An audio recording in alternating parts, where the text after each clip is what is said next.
যারা মুরগি কিনে খাচ্ছিল ফার্মের মুরগি, তারা এখন মুরগির চামড়া আর মুরগির পা কিনে খাচ্ছে। টিসিবি যে ডিলারশিপ নিয়োগ দিচ্ছে সেটা 2 লাখ থেকে 4 লাখ টাকার বিনিময়ে ডিলারশিপগুলো নিয়োগ দিচ্ছে। সিন্ডিকেট করে ওরা বিভিন্ন টিসিবি, খাদ্য অধিদপ্তর, ওরা বিভিন্নভাবে হারাম টাকার ইনকাম করছে। টিসিবিতে যেই লাইসেন্সগুলো শত শত লাইসেন্স মানুষজনকে দেওয়া হয় এবং উপরে 1 টাকা আর টেবিলের তল দিয়ে আর 1 টাকা নিয়ে তাদেরকে দেওয়া হচ্ছে। এবং এখন পর্যন্ত আওয়ামী লীগের সকল দোসররাই টিসিবিতে অবস্থান করছে। এখন পর্যন্ত সেই লাইসেন্সগুলো সাধারণ নিরপেক্ষ পাবলিককে দেওয়া হয়নি। কিন্তু তো আপনি ওদেরকে কতটুকু মাল প্রতিদিন দেয়া হচ্ছে আপনার জনগণ কি কোনোভাবে জানতে পারছি? একটা লোককে যদি আপনি 50 টন চাল দেন আর সে যদি এসে বলে যে আমি 20 টন চাল পেয়েছি, 20 টন চাল আপনাকে কিনতে হবে বা আমি বিক্রি করতে পারবো, আর 30 টন চাল সে যদি ব্যাকডোর দিয়ে আপনার হলো হাই মূল্যে বাজারে ছেড়ে দেয়, আমরা কেউ কিন্তু বুঝতে পারবো না। এখানে বিশাল একটা গ্যাপ থেকে গেছে এবং এই গ্যাপটা আমাদের প্রশাসন বা গভর্নমেন্ট, খাদ্য অধিদপ্তর, টিসিবি এরা নিজেরাই করে রেখেছে যাতে করে তারা উপরি ইনকাম করতে পারে। সোজা কথা এটা একদম। আমি যদি 2 নম্বরই করে আমি যদি ঘুষ দিয়ে একটা বড় লাইসেন্স নিই, তাহলে আমি তো ডেফিনেটলি ওই টাকাটা তুলে নেওয়ার চেষ্টা করব। তো এটাই হচ্ছে আমাদের খাদ্য অধিদপ্তরে এবং টিসিবিতে এবং সব জায়গাতে এটা অতীতকাল থেকে চলে আসছে এবং এটা এখনও বন্ধ হয়নি ভাই।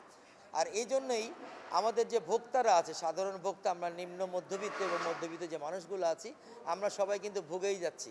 আমাদের ঘরে কিন্তু চাল চুলা এখন আর চলছে না আগের মতো করে। যারা মুরগি কিনে খাচ্ছিল ফার্মের মুরগি, তারা এখন মুরগির চামড়া আর মুরগির পা কিনে খাচ্ছে। এই অবস্থায় দাঁড়িয়ে গেছে আমাদের বর্তমান সময়।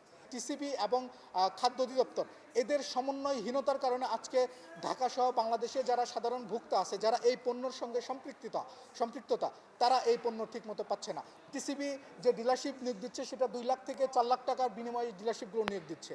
খাদ্য অধিদপ্তরের যে ডিলারশিপগুলো নিয়োগ দিচ্ছে সেগুলো একই রকমভাবে টাকার মাধ্যমে নিয়োগ হচ্ছে এবং যে পণ্যগুলো ঢাকার ভিতরে বিভিন্ন জায়গায় দেওয়া হচ্ছে, তেজগাঁ সিএসডি ওএমএস যে ডিলার আছে, গুদামঘর আছে, সেখান থেকে যে পণ্যগুলো ঢাকায় যায়, চাল এবং আটা, খোলা আটা এবং চাল, এগুলো ওজনে কম যাচ্ছে মানুষের কাছে এবং টিসিবি থেকে এগুলো কম পাচ্ছে এবং তারাও পরিমাণে কম দিচ্ছে, তাতে ভোক্তা এতে ক্ষতিগ্রস্ত হচ্ছে। খাদ্য অধিদপ্তরের আমরা ইতিপূর্বে কয়েকবার গিয়েছি, খাদ্য মন্ত্রণালয়ে আমরা গিয়েছি, জুরাইন যে এখানকার যে রেশনিং কর্মকর্তাদের যে প্রধান অফিস, সেখানেও আমরা গিয়েছি, সেখানে গিয়েও আমরা তাদের থেকে কোনো সহযোগিতা পাইনি। খাদ্য অধিদপ্তরের যে ডিলারশিপ হাইকোর্টের মাধ্যমে বাতিল করা হয়েছে, হাইকোর্টে তারা রিট করার কারণে যে ডিলাররা আছে সেটা বাতিল করার কারণে ডিলাররা হাইকোর্টে রিট করে এবং পরবর্তীতে সেই আগের ডিলারদেরকে আবার মাল দেওয়ার জন্য, ভোক্তাদের দেওয়ার জন্য আবার নিয়োগ করা হয়েছে। কিন্তু এটা টোটালি ফ্যাসিজম। এটা এই জন্য ফ্যাসিজম কারণ তারা দলীয়করণের অংশ। টিসিবির যে লাইসেন্সগুলো এগুলো নিয়ে আমরা স্পষ্ট তাদের মন্ত্রণালয়ের সবার সঙ্গে বসছিলাম, কথাও বলছিলাম যে এগুলো আপনারা দ্রুত কেন ব্যবস্থা নিচ্ছেন না। এই আওয়ামী লীগের সান্ডাপান্ডা এগুলাই যদি এই লাইসেন্স ধরে বসে থাকে তাহলে তো পার্থক্য কোনো কিছু দেখতেছি না। আমাদের এখানে অভ্যুত্থান করার তো কোনো দরকারই ছিল না, ঠিক আছে? তো এগুলো দ্রুত ব্যবস্থা করেন, কিন্তু আমরা এখন পর্যন্ত দৃশ্যমান কোনো কাজ আসলে দেখি নাই।